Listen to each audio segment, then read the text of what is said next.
تصريح. ليش؟ بس ابو لا الحكم. سلامة. ها؟ بس ابو الحكم. لا مباراة واضحة.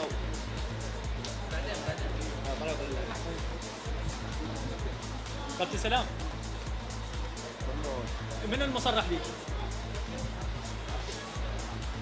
كابتن علي ممنوع حبيبي. بس من اللي صرح من عندكم؟ ما اعرف والله. بطل جلال.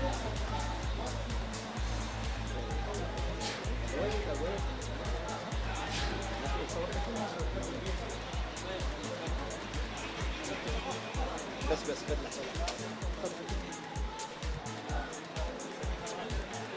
كراب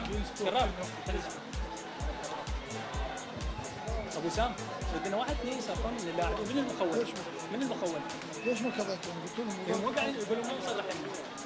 يجون ذولا واحد الدكتور ابو زينب تعال يا حبيبي. بس احنا قناه العراقيه الوحيده اللي ما صرح لنا. من المير؟ اي من غير اكو مخولين يصرحون؟ اي يريد لاعب او لاعبين. هذا المدرب يمك وهسه يجلس لك لاعبين، بس كلمه هسه يجلس لك لاعبين وخلاص. شوف الكاميرا رجع.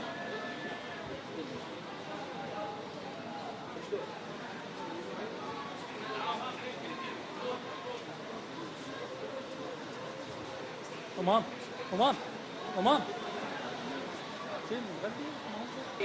احنا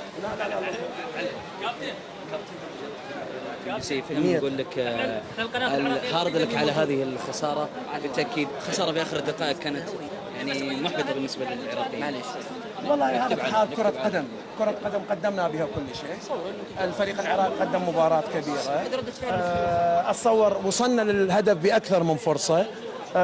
الفرص الكثيرة اللي حصلنا عليها اتصور هنالك فرص لن تحسن بفعل فاعل، اما يكون العمود حتى لا يقولون قال على الحكم بفعل العمود او فعل بسالة حارس المرمى. لكن الاهم لازلنا في بدايه البطوله. الفريق العراقي والكويتي قدموا مباراه كبيره، لكن قد يكون سوء حظنا وسوء الطالع في هذه المباراه هو من جعل نقاط المباراه تروح. علينا ان لا نيأس، لازلنا في بدايه الطريق، علينا ان نعد العده مره اخرى وسنكون ان شاء الله في المباراه المتبقيه. حبيبي حسن، حبيبي حسوني حبيبي. فوز صعب جدا. احنا نقدر نقول يعني الكويت سرق 3 نقاط من الاقرب للفوز وهو المنتخب العراقي.